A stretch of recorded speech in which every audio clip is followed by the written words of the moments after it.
저는 SF 영화를 되게 좋아합니다. SF 영화 중에서 어벤져스 이런 거 다 봅니다. 다 보는데 어벤져스 영화 중에 인피니티 워라고 하는 저 영화 보고 되게 재밌게 봤어요. 인피니티 하면 무한한, 끝없는, 그러니까 인피니티 워, 무한전쟁 뭐 이런 뜻입니다. 여기에 최고 악당 타노스라고 하는 빌런, 최고 악당이 나옵니다. 그 악당이 인피니티 스톤이라고 하는 저 돌멩이 5개를 모아서 자기의 목적을 달성하려고 그러는데요. 그 목적은 우주의 균형을 잡고 생존을 지속시키려고 우주의 절반을 학살하는 거예요. 우주의 절반을 죽이면서 그걸 자기는 자비라고 표현을 했어요.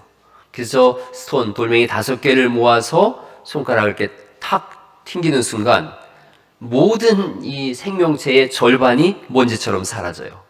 누가 죽고 누가 사는지에 대한 맥락도 없어요. 절대적인 힘을 사용해서 절반은 죽이고 절반은 살리고, 그러고 나서 그것을 자비다 그래요. 하나님은 어떤 분이신가? 악당 타노스는 그런데 하나님은 우리가 아시다시피 전지전능하신 분이세요. 이 타노스가 모은 5개의 돌 그런 정도가 아니죠. 온 우주가 존재하고 지금도 운행하고 우리가 숨을 쉬고 살아가는 모든 생명의 원인과 근거와 결과는 하나님이신 줄 믿습니다. 전능하신 하나님이세요. 모든 것이 가능하신 옴니포텐스라는 표현을 써요. 또 전지, 옴니사이언스, 전지하신 하나님이세요. 옴니프레젠스, 온 세상에 가득하신 하나님이세요. 영원한 하나님이세요. 무엇이든 행하실 수 있는 하나님이세요. 그런데 그 하나님은 타노스와 다른 점이 있어요.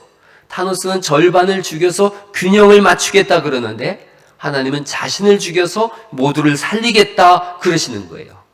그러니까 하나님을 믿을 수 있는 근거가 어디에 있는가? 하나님은 사랑이시다. 여기에 근거가 있어요. 무한한 힘으로 정복하는 것이 아니라 무한한 사랑으로 찾아오세요. 협박하는 것이 아니라 호소하세요. 사랑으로. 생명의 길을 열어놓으시고 거기로 우리를 초청하세요. 그러니까 찾아오시고 기다리시고 인도하시고 이끄시고 구원하시는 분이 우리 하나님이신 줄 믿습니다. 그 모든 근거가 하나님의 무한한 사랑에 근거해요. 부모님의 사랑에 근거하듯이 그 하나님은 무한한 사랑으로 우리를 부르세요. 그래서 온 우주에서 믿을 수 있는 유일한 분이 누구신가? 하나님이세요. 우리가 지구라고 하는 이 우주선을 탔어요. 그래서 우리는 우주 여행자예요. 하나님을 믿는 사람들은 여행의 끝에서 지구에서 하차하죠. 어디에 내리는가? 영원한 하나님 나라예요. 하나님 없는 사람들 여행이 끝났어요. 지구에서 내려요. 어디로 들어가는가? 성경은 영원한 지옥에 떨어진다 이렇게 말씀하고 있어요. 사랑의 하나님, 창조주 하나님을 우리는 믿습니다. 하나님이 아니면 온 우주는 또 우리 자신도 그 무엇도 설명할 길이 하나도 없어요. 하나님으로만 설명되어지고 하나님으로만 이해가 되어지고 하나님으로만 유지되어져요. 제가 재밌게 읽은 것 중에 하나가 양자역학이라고 하는 물리학이 있어요. 뭐 복잡한데 내용은 되게 단순하더라고요. 고양이를 저 상자 속에 넣고 청산가리가 저렇게 탁 깨졌을 때 고양이가 상자를 열기 전에 죽었을까 살았을까 하는 거예요. 그러니까 우리는 둘 중에 하나죠. 죽든가 아니면 살든가. 그런데 양자역학은 어떻게 얘기하냐면 저 상자를 열기 전에는 죽은 것과 살아있는 것이 동시에 중첩되어 있대요. 여러분이 속으로 지금 뭔 귀신 신하락 까먹는 소리냐 이러죠. 제가 저 물리학자 그 민용 박사한테 물어봤어요. 제가 친구잖아요. 이게 어떻게 가능한 얘기냐? 죽거나 살거나 둘 중에 하나지 어떻게 죽은 것과 사는 것이 동시에 있을 수 있느냐? 그랬더니 그게 맞대요. 그래서 그걸 가지고 텔레비전도 만들고 휴대폰도 만들고 레이저도 만들고 그런데요. 그게 말이 되냐? 죽었거나 살았거나 둘 중에 하나지. 그럼 언제 결정나는데? 그랬더니 뚜껑을 여는 순간 결정된대요. 뚜껑을 열기 전에는 죽음과 삶이 동시에 존재하고 있고 여는 순간 죽든가 살든가 하나로 결정된대요. 그게 양자역학이래요. 그게 말이 되냐? 그랬더니 그 친구가 나한테 하는 말이 우리도 잘 몰라서 우주는 그렇게 되어져 있다라고 믿고 시작한대요. 그래서 우리가 아는 것이 하나도 없어요. 하나님이 이끄시고 주장하시는 거죠. 절대 사랑이신 하나님이 절대 주권으로 우리를 이끌어 가시는 줄 믿습니다. 그럼 역사의 마지막에 어떻게 장식될 것인가? 데살로니가 전서의 가장 핵심 주제는 종말이었어요. 데살로니가 후서도 거기에 이어서 종말에 대한 부분이 많이 다뤄지고 있어요. 역사의 마지막에 우주는 어떻게 될 것이며 인생의 마지막에 개인은 어떻게 될 것인가? 우리가 지난주까지 데살로니가 전서를 읽었는데 데살로니가 전서를 쓰고 나서 몇 달 뒤에 데살로니가에 대한 소식을 듣게 되어져요. 사도 바울이. 그리고 그 소식에 대해서 이러이러하게 신앙생활을 해야 된다라고 하나님 말씀을 다시 전하게 되어지는데 데살로니가 후서를 쓴 이유가 세 가지예요. 1장에 보면 그들이 박해를 당하고 있어요. 2장을 보면 잘못된 종말론을 가지고 있어요. 3장을 보면 그들이 잘못된 종말론 때문에 게으른 생활을 하고 있어요. 그래서 데살로니가 후서는 세 가지 주제예요. 박해, 재림, 게으름. 그 중에서도 오늘 1장은 이제 박해에 관한 부분이에요. 데살로니가 후서가 기록될 때의 상황이 1장 4절 말씀을 한번 보실까요? 1장 4절 말씀을 같이 한번 읽어보시죠. 시작. 그러므로 너희가 견디고 있는 모든 박해와 환난 중에서 여기까지 읽어봐요. 박해와 환난이 있다. 박해와 환난이 있다. 그런데 그냥 박해도 아니고 모든 박해와 모든 환난이에요. 데살로니가 전서 1장 6절에는 많은 환난 이렇게 써 있어요. 그런데 후서에 와서는 많은 환난을 넘어서서 모든 박해와 모든 환난. 교회 역사는 양극으로 치닫고 있어요. 박해 속에서 믿음을 지키는 사람과 끊임없이 박해를 가중시키는 사람이에요. 다시 한번 제가 4절을 읽어볼게요. 모든 박해와 환난 중에서 너희 인내와 믿음으로 말미암아 하나님의 여러 교회 앞에서 우리가 친히 자랑하노라. 박해와 환난이 있어도 믿음을 지킴으로 인해서 자랑거리가 되어지는 사람들이 있어요. 기독교 역사를 가만히 보면 이런 평화의 시대가 별로 없었어요. 우리는 오늘날 예수님 믿는 것에 되게 평화롭게 예수님 믿죠. 교회 오는 것이 자연스럽지만 이런 때가 별반 없었어요. 그리고 오늘날도 제3국을 가서 보면 여전히 박해와 환난이 있어요. 기독교 박해 국가 탑 10이 있는데 그 중에 첫 번째가 북한이에요. 여러분 많이 들어본 이름들이 기독교를 박해하는 나라인데 북한, 아프가니스탄, 소말리아, 리비아, 파키스탄, 에리트리아, 예멘, 이란, 나이지리아, 인도 이쪽에 빨갛게 표시된 지역은 다 기독교 박해 국가예요. 지금 코로나19의 편승해서 박해가 더 심해지고 있다 그래요. 끊임없이 약탈하고 살인하고 강간하고 죽이는 일이 지금 이 나라에서 끊임없이 반복되고 있어요. 올해로 18번째, 지난해로 18번째 세계 박해 순위 1위를 담당하고 있는 나라가 북한이에요. 정치 수용소에 예수님 믿는 사람이 5만에서 8만 명이 끊임없이 고통을 당하고 있고 30만 명의 기독교인들이 신음하고 있다 그래요. 남들이 아니라 하나님 안에서 우리 한 형제요 가족이에요. 그들을 위해서 기도해야 함이 당연하죠. 박해 속에서도 데살로니가 교인들의 자세는 믿음이 더욱 자랐다. 3절에 보니까 박해를 받으면서도 믿음이 성장했다. 4절에 보니까 우리가 자랑할 만하다. 그러면서 서로 아름다운 공동체를 이뤘다는 거예요.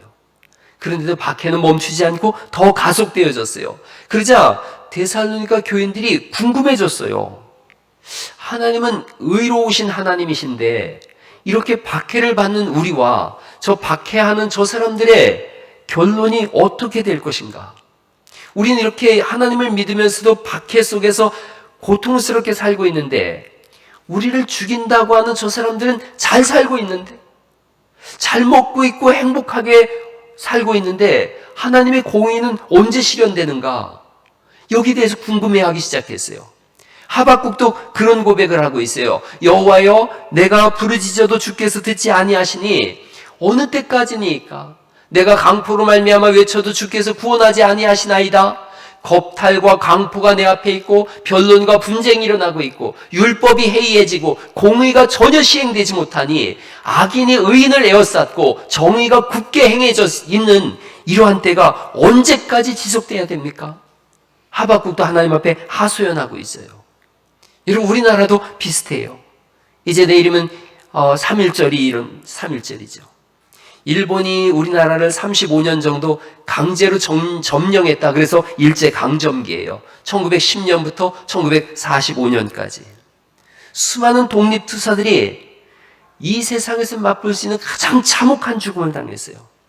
작두로다 목을 잘라서 공중에 매달고요. 일본도로다가 목을 치면서 그 옆에서 낄낄거리고 웃고 있어요. 누가 빠른 시간 내에 목을 더 많이 자르나 내기를 일본 장교 둘이 칼을 풀고서 하고 있어요. 개를 풀어서 인간 사냥을 하고 잡으면 총살을 시키고, 죽은 시신을 구분하지 못하게 하려고 불태워 죽이고, 총알이 아깝다고 땅을 파괴하고 거기에 생매장을 시켜요. 1945년 일본 패전으로 전쟁이 끝났어요. 그러나 일본의 전범들은 대부분 다 살아남았어요. 일본 왕은 재판에 회부되지도 않았어요. 악당인데 잘 먹고 잘 살고 있어요. 독립운동가들의 후손들은 대다수가 어려운 형편에 살고 있고 교육도 제대로 받지 못하고 힘겹게 사는데, 친일파 후손들은 늘 권력 주변에서 호의호식하면서 지도층으로 그렇게 살아가고 있어요. 친일파 후손의 집과 독립운동가 후손의 집이 저렇게 비교되어지고 있어요. 여러분, 저렇게 비교해 놓고서 어떤 악당은 이렇게 썼어요. 지난번에 친일파 후손들이 저렇게 열심히 살 동안 독립운동가 후손들은 도대체 뭘 한 걸까? 사실 알고 보면 100년 전에도 친일파 친일파들은 열심히 살았던 사람들이고 독립운동가들은 대충 살았던 사람들이다. 그래서 독립운동가의 후손들은 저렇게 못 사는 것이고 친일파 후손들은 저렇게 잘 사는 것이다. 억장이 무너지는 소리를 하고 있는 거예요. 이게 지난달에 소위 한국의 지식인들이라고 하는 사람들이 하는 얘기예요.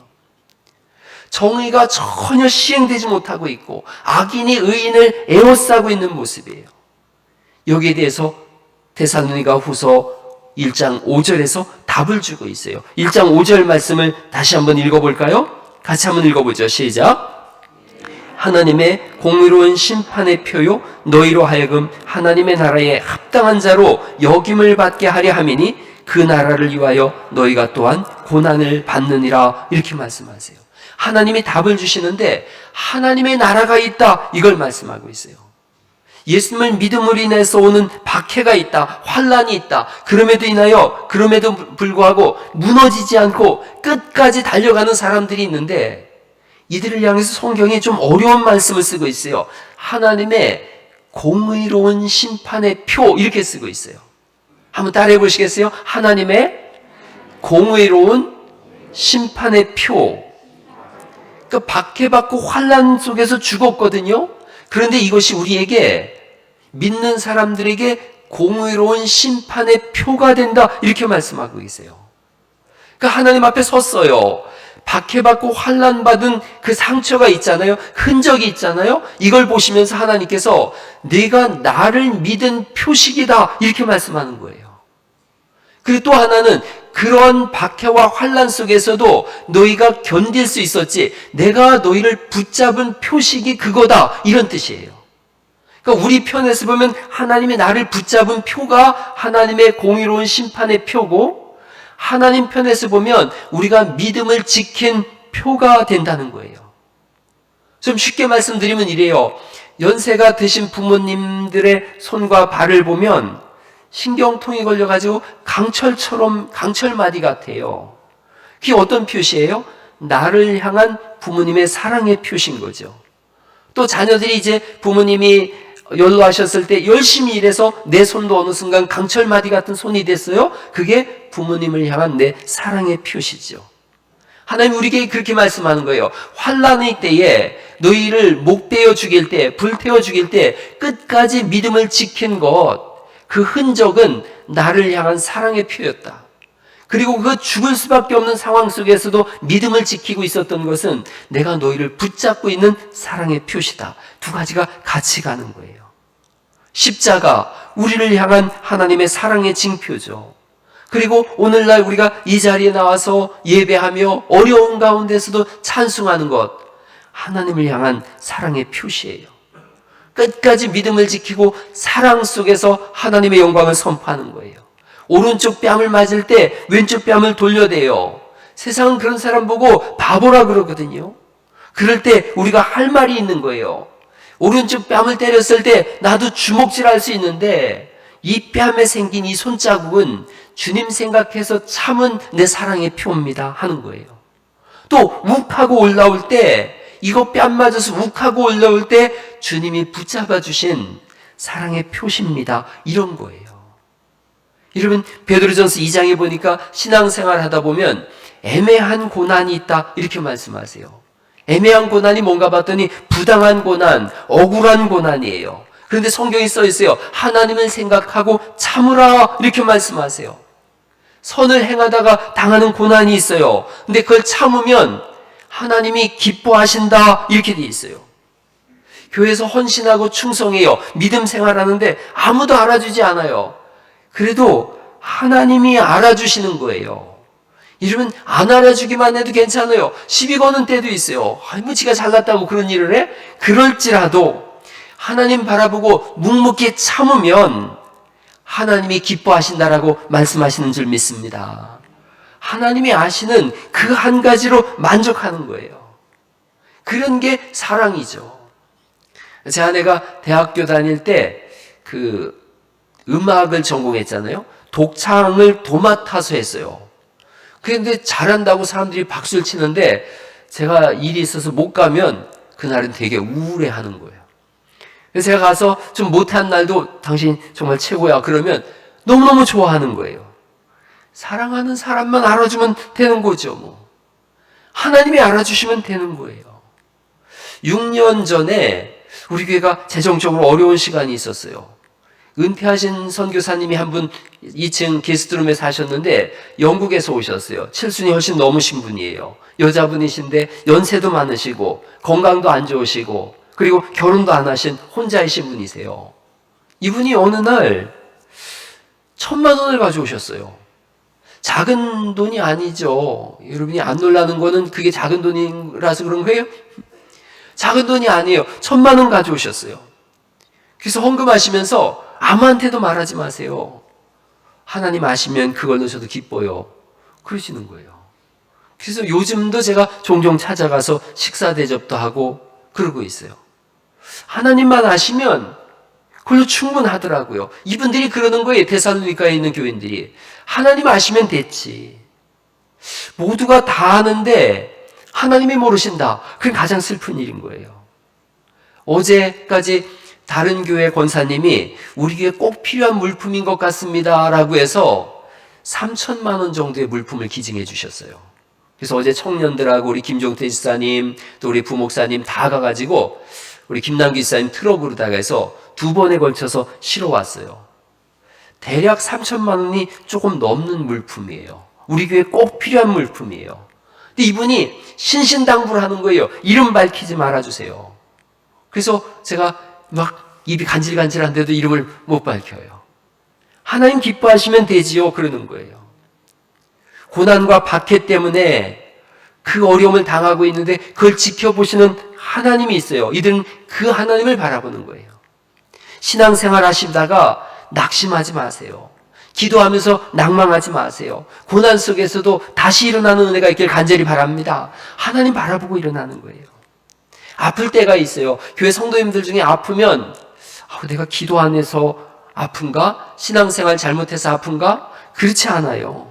그런 게 아니에요. 매일 성경 읽고 매일 기도하는 목사도 뭐 날마다 아픈데요. 뭐 저도 자주 아프잖아요. 사도 바울은 평생을 아픔을 가지고 살았는데요. 낙심하지 마시고 기도하면서 다시 일어나는 것인 줄 믿습니다. 이유가 우리는 이 땅에 속한 사람들이 아니에요. 주님이 말씀하잖아요. 종착역이 하나님 나라라는 거예요. 이 땅이 전부인 사람들이 아니에요. 이 땅을 거쳐 지나가는 여행자죠. 공의로운 심판의 표를 가진 사람들. 주님이 우리를 사랑으로 대하시고 안식으로 갚으셔요. 그래서 우리는 고난과 환난 속에서도 어려움 가운데서도 믿음으로 살아가는 사람들인 줄 믿습니다. 다른 극단에 있는 사람들이 있어요. 끊임없이 끝까지 예수님을 믿지 않고 박해를 멈추지 않는 사람들이에요. 박해자에 대해서는 7절을 말씀을 다시 볼까요? 1장 7절에 이렇게 되어 있어요. 환난을 받는 너희에게는 우리와 함께 안식으로 갚으시는 것이 하나님의 공의예요. 그러나 주 예수께서 자기의 능력의 천사들과 함께 하늘로부터 불꽃 가운데서 나타나실 때에 8절 말씀을 읽어볼까요? 8절 시작.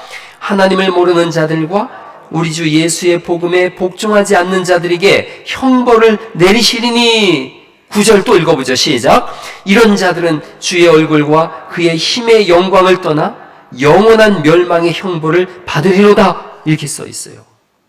하나님의 공의가 완전히 이루어지는 그날, 믿음의 사람들은 하나님의 나라에서, 믿지 않는 사람들은 하나님의 진노 아래 놓일 거다. 성경이 말씀하세요. 우리를 사랑하셔서 그 아들을 십자가에 매달기까지 사랑하신 하나님, 그 사랑을 거절한 사람들, 십자가 예수님을 거절한 사람들에 대한 하나님의 진노가 있어요. 조나단 에드워즈 목사님이 있어요. 19세기에 가장 훌륭했던 청교도 목사님이시면서 신앙 부흥 운동을 일으킨 선교자인데, 이분이 하나님의 진노 아래 놓여있는 죄인들이라고 하는 설교를 했어요. 그의 설교를 들으면서 사람들이 얼마나 무서웠는지 이 장의자를 전부 붙잡고 부들부들 떨었다 그래요. 이런 내용이에요. 하나님의 진노가 어떻게 임하는가? 하나님께서는 패역한 자들을 지옥에 던져버리실 수 있을 뿐만 아니라 아주 쉽게 그 일을 하실 수 있습니다. 하나님의 능력 있는 손으로부터 피할 수 있는 요새나 방어진지는 없습니다. 하나님의 대적자들이 손에 손을 잡고 벌떼처럼 단결한다고 할지라도 그들은 간단히 산산조각이 납니다. 회개하지 않은 자들은 지옥 구덩이를 덮고 있는 연약한 뚜껑이를 걷고 있으며 그 뚜껑에는 그들의 무게를 견디지 못하고 무너져 내리게 될 지점들이 수없이 많습니다. 그리고 그 약한 지점들은 눈에 보이지 않습니다. 죽음의 화살은 대낮에도 보이지 않게 날아다니며 악한 자들은 그 화살이 자기들을 정주행하고 있음을 깨닫지 못합니다. 지옥에 떨어진 사람들을 생전에 만나서 지옥에 대해서 이야기를 들었을 때 자신이 지옥에 떨어져서 처참한 고통을 당하게 될 것을 알고 있었느냐고, 기대하고 있었느냐고 물으면 그들은 이렇게 대답할 겁니다. 아니요, 저는 이곳에 올 생각은 꿈에도 없었지요. 저는 효과적으로 자신을 보호하리라고 마음먹고 있었어요. 그러다가 예기치 않게 죽음을 당하게 된 것입니다. 저는 죽음이 그때 그런 식으로 오리라고는 상상도 하지 못했어요. 죽음은 마치 도둑처럼 임했어요. 죽음이 저보다 한 수 위에 있었습니다. 평화롭다, 안전하다고 말할 때 급작스러운 멸망이 저를 덮친 것입니다. 처참한 세계, 펄펄 끓어오르는 유황불 호수는 당신의 발밑에 넓게 펼쳐져 있습니다. 그 지옥은 입을 크게 벌리고 있고 당신은 그 불길 위에 디디고 설 발판이나 붙잡고 매달릴 손잡이를 가지고 있습니다. 없습니다. 당신과 지옥불 사이에는, 허공 위에는 아무것도 없습니다. 지금 즉시 당신을 그것에 떨어지지 않도록 붙잡고 있는 것은 오직 하나님의 능력과 그분의 선하신 뜻이라는 사실을 기억하십시오. 이분은 이렇게 쓴 거예요. 우리는 종이처럼 만들어진 수많은 매놀 뚜껑이를 걸어가고 있는 것 같은데 그 종이짝 같은 매놀은 우리의 무게를 지탱하지 못한다는 거예요. 그래서 어느 순간 거기를 디뎠을 때 천정 밑으로 수없이 많은 깊은 그 지옥으로 떨어져서 펄펄 끓는 그 지옥의 호수에 떨어질 텐데 지금 당신이 떨어지지 않고 있는 것은 전능하신 하나님께서 그나마 붙잡고 계시고 기회를 주고 있음이니 기회가 있을 때 예수님을 믿고 영생을 얻으라고 말씀하시는 줄 믿습니다. 이 길 위에는 다른 길이 없어요. 다른 길이 없어요. 예수님을 믿는 것 외에는 다른 방법이 없어요. 그래서 성경이 우리에게 물어보는 거예요. 하나님을 위한 하나님의 심판의 때에 있을 표식이 있는가? 하나님의 공의로운 심판의 때에 내게는 흔적이 있는가? 예수님 믿은 표식이 있는가? 갈라디아서 6장 17절에 사도 바울이 고백해요. 이후로는 누구든지 나를 괴롭게 하지 말라. 내가 내 몸에 예수의 흔적을 지니고 있노라. 예수님의 흔적이 뭔가? 낙인이란 뜻도 되고 문신이란 뜻도 되는데 고린도후서 11장에 보니까 나는 감옥에도 여러 번 갇혔고 매도 많이 맞았고 강의 위험과 강도의 위험과 밤의 위험과 죽음이 수없이 많아서 내 몸에는 예수님을 믿음으로 인하여 또 복음을 전함으로 인하여 그렇게 새겨진 수많은 매의 흔적들이 있다. 고난의 흔적들이 있다. 이걸 말씀하고 있는 거예요. 오늘날 우리는 너무나 안일한 세상 속에서 살고 있어요. 또 안이한 그런 신앙생활을 하고 있어요. 좀 어려우면 예수님을 믿는 것에 멈칫멈칫하고 신앙생활에 열심이 없어요. 조금 위험하다고, 아니 조금 지쳤다고 힘들다고 예배가 사라지는 그런 때예요. 예수님을 믿는 신앙의 흔적이 있는가? 여러분, 청주에 가면, 제가 청주에 살고 있었는데 사도교회라고 있어요. 사도교회. 차재용 목사님이 개척하셨는데 설교가 어려운 거예요. 목회가 고단한 거예요. 좌절감이 있고 갈등이 있는 거예요. 그러다가 이분이 주일날 설교를 하다가 안면에 마비가 왔어요. 설교를 다 못하고 내려왔어요. 너무 자기가 답답한 거예요. 설교도 잘 못하지, 교회는 성장하지 않지, 기도원 가서 몸부림쳤다 그래요. 금식 기도하면서 몸부림치는데 그때 하나님의 세미한 음성이 마음속에 울리더래요. 귀뚫린 종아, 귀뚫린 종아, 귀뚫린 종아 그러시더래요. 이분이 목사님이니까 성경을 알죠. 출애굽기 21장에 보면 귀뚫린 종에 대한 말씀이 나와요. 남의 집에 가난해서 종으로 팔려갔어요. 종으로 팔려가서 6년 종살이하면 7년째는 풀려나거든요. 풀려나려고 나오려고 보니까 주인이 너무 좋은 거예요. 또 자기가 가봐야 어디 갈 만한 데가 없는 거예요. 그럼 주인한테 하소연해요. 저를 이 집에 평생의 종으로 세워주세요.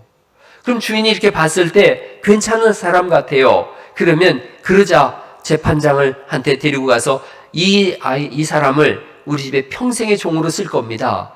그러고서 이상한 의식을 행하는데 문 설주에다가 이 사람 귀를 대요.